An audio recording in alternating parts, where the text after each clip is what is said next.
Hi hello Swathi Ganga Kannada YouTube ಚಾನಲ್ಗೆ ಎಲ್ಲರಿಗೂ ಸ್ವಾಗತ ಸುಸ್ವಾಗತ. ಇವತ್ತಿನ ವಿಡಿಯೋದಲ್ಲಿ ನಾವು ಮಹಾರಾಷ್ಟ್ರದಲ್ಲಿ ಇರುವಂಥ ಬಾಳುಮಾಮ ದೇವಸ್ಥಾನಕ್ಕೆ ಹೋಗಿದ್ವಿ. ಯಾವ ರೀತಿಯಾಗಿ ಹೋಗಬೇಕು, ಹೇಗೆ ಹೋಗಬೇಕು ಅನ್ನೋದನ್ನು ಕಂಪ್ಲೀಟ್ ಆಗಿರುವಂಥ ಮಾಹಿತಿನ ನಾನು ನಿಮ್ಮ ಜೊತೆಗೆ ಶೇರ್ ಮಾಡ್ತೀನಿ. ಈ ಬಾಳುಮಾಮ ಅಂತಂದರೆ ತುಂಬ ಒಂದು ಜೀವಂತ ದೈವ ಅಂತಲೇ ಹೇಳಬಹುದು. ಇವರು ಕುರುಬರ ಬಾಳುಮಾಮ ಅಂತೇಳಿ ಸಹ ಕರೀತಾರೆ. ಕಲರ್ಸ್ ಕನ್ನಡದಲ್ಲಿ ಮಧ್ಯಾಹ್ನ 1 ಗಂಟೆಗೇನೋ ಬರುತ್ತೆ ಸೀರಿಯಲ್, ಅದು ಪವಾಡ ಪುರುಷ ಅಂಥೇಳಿ. ಆ ಒಂದು ಸೀರಿಯಲಲ್ಲಿ ಏನು ಬರುತ್ತೋ ಪವಾಡ ಪುರುಷ ಅಂಥೇಳಿ ಬಾಳುಮಾಮ, ಆ ಒಂದು ಸೀರಿಯಲನ್ನು ನಾವು ನೋಡಿಕೊಂಡೇ ನಾವು ಅಲ್ಲಿ ಹೋಗಿರುವಂಥದ್ದು. ಅಲ್ಲಿ ತುಂಬ ಪವಾಡಗಳ ನಡೆದಿದೆ. ಅಲ್ಲಿ ಇದು ಬಂದು ಮಹಾರಾಷ್ಟ್ರದ ನಿಪ್ಪಾಣಿ, ಮತ್ತು ನಿಪ್ಪಾಣಿಯಿಂದ ನಾವು ಅಮದಾಪುರ ಅಂಥೇಳಿ ಹೋಗಬೇಕು. ಅಲ್ಲಿಂದ ಮತ್ತೆ ನಮಗೆ 50 ರೂಪಾಯಿ. ಅಲ್ಲಿ ಬಸ್ಗಳ ವ್ಯವಸ್ಥೆ ಇರೋದಿಲ್ಲ, ನಾವು ಓನ್ ಗಾಡಿ ತೆಗೆದುಕೊಂಡು ಹೋಗಬೇಕು ನಿಪ್ಪಾಣಿ ಗಂಟ. ಮತ್ತು ನಮಗೆ ಗೋರ್ಮೆಂಟ್ ಬಸ್ಗಳಿದೆ ಮತ್ತು ಪ್ರೈವೇಟ್ ಬಸ್ಗಳು ಕೂಡ ಇದೆ. ಅಲ್ಲಿ ಹೋಗಬೇಕು. ಅಲ್ಲಿ ತುಂಬ ರಶ್ ಇರುತ್ತೆ. ಎಷ್ಟು ಜನ ಇರ್ತಾರೆ ಅಂತಂದರೆ ತುಂಬ ಅಲ್ಲಿ ಹೇಳೋದಕ್ಕೆ ಆಗೋದಿಲ್ಲ, ಅಷ್ಟೊಂದು ಜನ ಇರ್ತಾರೆ. ಅಲ್ಲಿ ಕನ್ನಡ ಸಹ ಮಾತಾಡ್ತಾರೆ. ಮತ್ತು ಜಾಸ್ತಿ ಅಲ್ಲಿ ಮಾತಾಡೋ ಅಂಥದ್ದು ಮರಾಠಿ ಮಾತಾಡ್ತಾರೆ.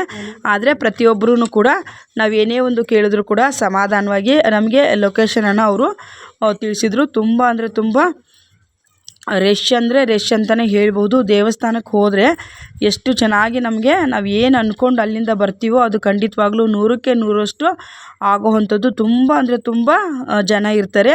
ನಾನು ಅಲ್ಲಿ ತುಂಬ ರಶ್ ಇತ್ತು. ನಾನಲ್ಲಿ ಸ್ವಲ್ಪ ವೀಡಿಯೋನ ತೆಗೆದುಕೊಂಡಿದ್ದೀನಿ, ಅದನ್ನು ಸಹ ನಾನು ನಿಮ್ಮ ಜೊತೆಗೆ ಶೇರ್ ಮಾಡ್ತೀನಿ. ಮತ್ತು ನೀವು ಯಾರಾನ ಈ ಒಂದು ನಿಪ್ಪಾಣಿಲಿರುವಂಥ ಅಮದಾಪುರಕ್ಕೆ ಬಾಳುಮಾಮ ದೇವಸ್ಥಾನಕ್ಕೆ ಯಾವ ರೀತಿಯಾಗಿ ಹೋಗಬೇಕು ಅನ್ನೋದನ್ನು ಸಹ ನಾನು ತಿಳಿಸ್ಕೊಡ್ತೀನಿ. ನೋಡಿ, ಫಸ್ಟು ನಾವು ಬೆಳಗಾವಿಗೆ ಹೋದ್ವಿ. ಬೆಳಗಾವಿಯಿಂದ ಡೈರೆಕ್ಟು ನಿಪ್ಪಾಣಿ ಬಸ್ಸು ನಮಗೆ ಸಿಕ್ತು. ನಿಪ್ಪಾಣಿಯಿಂದ ನಾವು ಅಮದಾಪುರಕ್ಕೆ ಒಂದು ಟ್ಯಾಕ್ಸಿ ಆಗಿರಬಹುದು, ಅಲ್ಲಿ ಪ್ರೈವೇಟ್ ವೆಹಿಕಲ್ಸ್ ಇರ್ತವೆ, ನಾವು ಓನಾಗಿ ಸಹ ಮಾಡ್ಕೊಂಡು ಹೋಗ್ಬೋದು. ಒಬ್ಬರಿಗೆ 50 ರೂಪೀಸು ಚಾರ್ಜ್ ಮಾಡ್ತಾರೆ. ಅಲ್ಲಿ ಹೋಗೋದಕ್ಕೆ 50 ರೂಪೀಸು, ಬರೋದಕ್ಕೆ 50 ರೂಪೀಸು. ಅಲ್ಲಿ ನಮಗೆ ಊಟದ ವ್ಯವಸ್ಥೆ, ಓನ್ ವೆಹಿಕಲ್ಸೇ ತುಂಬ ಜನ ತೆಗೆದುಕೊಂಡು ಹೋಗಿರ್ತಾರೆ. ನಾವು ಕೂಡ ನೋಡಿ, ಇದು ಔಟ್ಸೈಡ್ ಬಂದು ತುಂಬ ಕ್ರೌಡ್ ಇತ್ತು ಅವತ್ತು. ಎಷ್ಟು ಬಿಸಿಲಿತ್ತಂದರೆ ಅಷ್ಟೊಂದು ಬಿಸಿಲಿತ್ತು. ಅಲ್ಲಿ ಭಂಡಾರ ಅಂತೂ ಎಷ್ಟು ಹಾಕಿರ್ತಾರೆ ಅಂತಂದರೆ ತುಂಬ ಹಾಕಿರ್ತಾರೆ.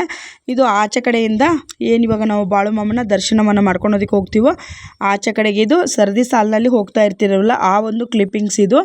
ನೋಡಿ, ಒಳಗಡೆಗೆ ಗರ್ಭಗುಡಿ ಇದೆ, ಆಚೆ ಕಡೆಗೆ ಆ ಕಡೆ ಈ ಕಡೆ ಒಂದು ಆನೆಗಳಿದೆ, ಮತ್ತು ಕುದುರೆ ಇದೆ.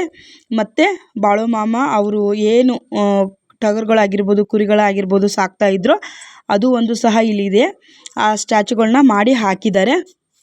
ಅವರು ಮೈಕಲ್ಲಿ ನಮಗೆ ಗೈಡ್ಲೈನ್ಸ್ ಮಾಡ್ತಾ ಇರ್ತಾರೆ. ಅಲ್ಲಿ ಅವರು ಮರಾಠಿ ಭಾಷೆಯಲ್ಲಿ ಮಾಡ್ತಾ ಇರ್ತಾರೆ. ಇದು ನೋಡಿ, ನಾವು ಹೋಗ್ತಾನೆ ಇಲ್ಲಿ ದ್ಯಾಮಮ್ಮ ದುರ್ಗಮ್ಮ ಅಂಥೇಳಿ ಜಾತ್ರೆ ಕೂಡ ನಡೀತಾ ಇತ್ತು. ಅಲ್ಲೂ ಸಹ ನಾವು ಹೋಗ್ಬಿಟ್ಟು ದರ್ಶನವನ್ನು ಮಾಡಿಕೊಂಡು ಮುಂದಕ್ಕೆ ಹೋದ್ವಿ. ಇಲ್ಲಿ ಕೂಡ ದೇವರಿಗೆ ಉಡಿಯನ್ನು ತುಂಬಿಕೊಂಡು ನಾವು ಮುಂದೆ ನೆಕ್ಸ್ಟು ಬಾಳುಮಾಮ ದೇವಸ್ಥಾನಕ್ಕೆ ಹೋಗಿರುವಂಥದ್ದು. ಬಾಳುಮಾಮ ದೇವಸ್ಥಾನದಲ್ಲಿ ಅಲ್ಲಿ ಊಟದ ವ್ಯವಸ್ಥೆ ಇದೆ. ತುಂಬ ಜನ ಸೇವೆಗಂತೇಳಿ ತುಂಬ ಜನ ಬಂದಿರ್ತಾರೆ. ಅಲ್ಲಿ ನೀವು ಖಂಡಿತವಾಗ್ಲೂ ನಿಮ್ಗೆ ಯಾವಾಗನ ಸಮಯ ಇತ್ತು ಅಂತಂದರೆ ನೀವು ಹೋಗಿ ಬನ್ನಿ. ತುಂಬ ಚೆನ್ನಾಗಿರುತ್ತೆ. ಇದೆಲ್ಲ ಬಾಳುಮಾಮನ ಒಂದು ದೇವಸ್ಥಾನ ಅಂತಲೇ ಹೇಳಬಹುದು. ನಾವು ಕೂಡ ಇಲ್ಲಿ ಎಲ್ಲಿದ್ದೀವಿ ಅಂತ ಗೊತ್ತಿಲ್ಲ, ಅದೇ ಒಟ್ಟಿನಲ್ಲಿ ಸರದಿ ಸಾಲಿನಲ್ಲಿ ನಾವು ಕೂಡ ಹೋಗ್ತಾ ಇದ್ದೀವಿ. ತುಂಬ ಜನ ಇರ್ತಾರೆ. ನಾವು ಈ ತಾರ್ಪಲ್ ಹಾಕಿರ್ತಾರೆ ಕೆಳಗಡೆಗೆ, ಆ ತಾರ್ಪಲಲ್ಲಿನೇ ನಡಿಬೇಕು. ಆಚೆ ಕಡೆ ನಡೆದ್ರೆ ಕಾಲಿಗೆ ಅಷ್ಟು ಬಿಸಿ ಇರುತ್ತೆ. ತುಂಬ ಸುಡ್ತಾ ಇರುತ್ತೆ. ಅಲ್ಲಿ ಆಚೆ ಕಡೆಗೆ ನಮಗೆ ತೆಂಗಿನಕಾಯಿ ಆಗಿರ್ಬೋದು, ಏನಾಗಿರ್ಬೋದು ಆಗಿರುತ್ತೆ. ಏನಲ್ಲಿ ಸ್ಪೆಷಲ್ ದರ್ಶನ ಅಂಥೇಳಿ ಅಮೌಂಟ್ ಏನು ನಮಗೆ ಈಸ್ಕೊಂಡಿಲ್ಲ. ನಾವೆಲ್ಲರೂ ಹೆಂಗೆ ಸರದಿ ಸಾಲಿನಲ್ಲಿ ಹೋಗ್ತಾರೋ ಅದೇ ರೀತಿಯಾಗಿ ಹೋಗಿ ದರ್ಶನವನ್ನು ಮಾಡ್ಕೊಂಡ್ವಿ. ಅಲ್ಲಿನೇ ಕಾಯಿ ಹೊಡಿಯೋದಕ್ಕಾಗಿರ್ಬೋದು, ಪ್ರತಿಯೊಂದು ವ್ಯವಸ್ಥೆ ಇದ್ದೇ ಇರುತ್ತೆ. ಅದು ತುಂಬ ಚೆನ್ನಾಗಿರುತ್ತೆ. ಅಲ್ಲಿ ಊಟದ ವ್ಯವಸ್ಥೆ ಆಗಿರ್ಬೋದು. ಆದರೆ ತುಂಬ ಕ್ರೌಡ್ ಅಂತೂ ತುಂಬ ಇರುತ್ತೆ. ನಾವು ಕೂಡ ನೆಮ್ಮದಿಯಾಗಿ ದರ್ಶನ ಮಾಡಿಕೊಂಡು ಬಾಳುಮಾಮ ನಮಗೂ ಎಲ್ಲ ಒಳ್ಳೆಯದನ್ನು ಮಾಡು, ನಮ್ಮ ಯೂಟ್ಯೂಬ್ ಫ್ಯಾಮಿಲಿ ಕೂಡ ಒಳ್ಳೆಯದನ್ನು ಮಾಡು ಅಂತ ಕೇಳಿಕೊಂಡು ನಾವು ಹಣ್ಣು ಕಾಯಿ ಕಡ್ಡಿ ಕರ್ಪೂರವನ್ನು ಎಲ್ಲ ಪೂಜೆಯನ್ನು ಮಾಡಿಕೊಂಡು ನಾವು ಕೂಡ ಅಲ್ಲಿ ಪ್ರಸಾದ ತೆಗೆದುಕೊಳ್ಳುವಂತಕ್ಕೆ ಹೋದ್ವಿ. ಆದರೆ ಅಲ್ಲಿ ಪ್ರಸಾದ ತೆಗೆಯುವಲ್ಲಿ ವೀಡಿಯೋ ಎಲ್ಲ ಮಾಡಬಾರ್ದು. ಮತ್ತು ಗರ್ಭಗುಡಿ ಒಳಗಡೆಗೂ ಅಷ್ಟೇ ಪೊಲೀಸು ಎಲ್ಲ ಇದ್ದರು. ಕ್ಯಾಮ್ರಾಗಳನ್ನೆಲ್ಲ ನೀವು ಫೋಟೋ ಹಿಡಿಯೋ ಹಾಗಿಲ್ಲ ಅಂತ ಹೇಳಿದ್ರು. ಹಾಗಾಗಿ ನಾವು ಎತ್ತಿ ಎಲ್ಲ ಬ್ಯಾಗಲ್ಲಿ ಇಟ್ಕೊಂಡ್ವಿ. ಆದರೆ ತುಂಬ ಅಂದರೆ ತುಂಬ ದೇವಸ್ಥಾನಕ್ಕೆ ಹೋದರೆ ನಿಮಗೆ ಮನಸ್ಸಿಗೆ ಎಷ್ಟು ಒಂದು ರೀತಿಯಲ್ಲಿ ಪ್ರಶಾಂತತೆ ಇರುತ್ತೆ ಅಂತಂದರೆ ಅಷ್ಟು ಪ್ರಶಾಂತತೆ ಇರುತ್ತೆ. ಅಲ್ಲಿ ಎಲ್ಲ ಇರುತ್ತೆ ಪ್ರತಿಯೊಂದು. ನಾವು ಅಲ್ಲಿ ಅನ್ನದಾನಕ್ಕೆ ನಾವು ಏನಾನ ಪಕ್ಕದಲ್ಲೇ ದೇವಸ್ಥಾನ ಪಕ್ಕದಲ್ಲೇ ಇದೆ ಅಕ್ಕಿ ಬೇಳೆ ಹಿಟ್ಟು ಎಲ್ಲ ಮಾರ್ತಾ ಇರ್ತಾರೆ. ನೀವು ಅಲ್ಲಿ ಏನು ದಾಸೋಹಕ್ಕೆ ನಮ್ಮ ಕೈಲಿ ಎಷ್ಟು ಸಾಧ್ಯ ಇದೆಯೋ, ನಿಮ್ಮ ಕೈಲಿ 5 kg ಆಗುತ್ತಾ, 10 kg ಆಗುತ್ತಾ, ಬೆಲ್ಲ ಆಗಿರ್ಬೋದು, ಕಡಲೆಬೇಳೆ ಆಗಿರ್ಬೋದು, ರವೆ ಆಗಿರಬಹುದು, ನಾವು ನಮ್ಮ ಯಥಾಶಕ್ತಿ ಎಷ್ಟೆಷ್ಟಿದೆಯೋ ಎತ್ಕೊಂಡು ಹೋಗಿ ಅಲ್ಲಿ ಕೊಟ್ವಿ. ದಾಸೋಹಕ್ಕೆ ಅವರು ಅದನ್ನು ಬಳಸ್ಕೊತಾರೆ.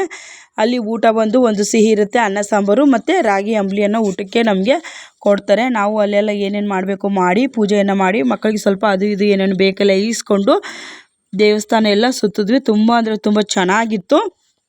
ಔಟ್ಸೈಡಿಂದ ಈ ರೀತಿಯಾಗಿ ಇರುತ್ತೆ. ಇವಾಗ ಏನು ನಾನು ಫೋಟೋಗಳನ್ನ ಮಾಡ್ಕೊಂಡಿದ್ದೀನೋ ಈ ರೀತಿಯಾಗಿ ತುಂಬ ಅಂದರೆ ತುಂಬ ಚೆನ್ನಾಗಿರುತ್ತೆ. ಆದರೆ ಅಮಾವಾಸ್ಯೆ ದಿವಸ ಅಂತೂ ತುಂಬ ಅಂದರೆ ತುಂಬ ರಶ್ ಇರುತ್ತೆ. ಇಷ್ಟು ದೂರದಿಂದನೇ ನಮಗೆ ಅಲ್ಲಿ ದರ್ಶನವನ್ನು ಮಾಡ್ತಾರೆ. ನೋಡಿ, ಇದು ಅಲ್ಲಿ ಸೆಂಟ್ರಲ್ ಏನು ಓಡಾಡ್ತಾ ಇರುತ್ತೆ ಈ ರೀತಿಯಾಗಿ ಭಂಡಾರವನ್ನು ಹಾರಿಸ್ತಾ ಇರ್ತಾರೆ. ಬಂದಂಥವ್ರಿಗೆ ಪ್ರತಿಯೊಬ್ಬರಿಗೂ ಹೆಣ್ಮಕ್ಳಾಗಿರ್ಬೋದು ಗಂಡು ಮಕ್ಕಳಿಗಾಗಿರ್ಬೋದು ಪ್ರತಿಯೊಬ್ಬರಿಗೂ ಭಂಡಾರದ ಪ್ರಸಾದ ಸಿಕ್ಕೇ ಸಿಗುತ್ತೆ. ಖಂಡಿತವಾಗ್ಲೂ ನೀವು ಹೋಗಿ ನೀವೇನು ಅಂದ್ಕೊಂಡು ಅಲ್ಲಿ ಬರ್ತೀರೋ ಬಾಳುಮಮ್ಮ ದೇವಸ್ಥಾನಕ್ಕೆ ಹೋಗ್ಬಿಟ್ಟು ಅದು ನಿಮಗೆ 100ಕ್ಕೆ 100ರಷ್ಟು ಆಗುತ್ತೆ ಅಂತೇಳಿ ಅಲ್ಲಿ ತುಂಬ ಜನ ಹೋಗಿದ್ರಲ್ವ. ಅಲ್ಲೂ ನಮಗೆ ಸ್ವಲ್ಪ ಜನ ಪರಿಚಯ ಆಗಿದ್ದರು. ಅವರು ಸಹ ಹೇಳಿದ್ರು, ನೀವು ಹೋಗ್ಬಿಟ್ಟು ನೀವೇನು ಅಂದ್ಕೊಂಡಿರ್ತೀರೋ ಅಲ್ಲಿ ನಿಮಗೆ ಖಂಡಿತವಾಗ್ಲೂ ಜರುಗುತ್ತೆ. ಖಂಡಿತವಾಗ್ಲೂ ನಿಮಗೆ ಸಮಯ ಇದ್ದು ಹೋಗ್ಬೇಕಂತ ಇಂಟ್ರೆಸ್ಟ್ ಇದ್ದರೆ ನಿಪ್ಪಾಣಿಯ ಅಮದಾಪುರಕ್ಕೆ ಹೋಗಿ ಬಾಳುಮಮ್ಮ ದರ್ಶನವನ್ನು ಎಲ್ಲರೂ ಮಾಡ್ಕೊಳ್ಳಿ ಅಂಥೇಳಿ ಕೇಳ್ಕೊಳ್ತೀನಿ. ನಾವು ಕೂಡ ಹೋಗಿ ಬಂದ್ವಿ. ಈ ವಿಡಿಯೋ ಇಷ್ಟ ಆಗಿದ್ದರೆ ಲೈಕ್ ಮಾಡಿ, ಶೇರ್ ಮಾಡಿ, ಸಬ್ಸ್ಕ್ರೈಬ್ ಮಾಡಿಕೊಂಡು ನೀವು ನಮ್ಮ ಚಾನಲ್ಗೆ ಸಪೋರ್ಟ್ ಮಾಡಿ ಅಂಥೇಳಿ ಕೇಳ್ಕೊಳ್ತೀನಿ. ಇನ್ನೊಂದು ನಿಮಗೆ ದೈವಿಕ ಮಾಹಿತಿಯೊಂದಿಗೆ ಬರ್ತೀನಿ. ಇಷ್ಟೊತ್ತು ನನ್ನ ವಿಡಿಯೋ ಇರ್ತಾನೆಲ್ಲ ನನ್ನ ಸ್ನೇಹಿತರಿಗೂ ತುಂಬ ಹೃದಯದ ಧನ್ಯವಾದಗಳನ್ನು ತಿಳಿಸ್ತೀನಿ. Take care, bye, thank you for watching. ನಮಸ್ತೆ ಬಾಳುಮಮ್ಮ.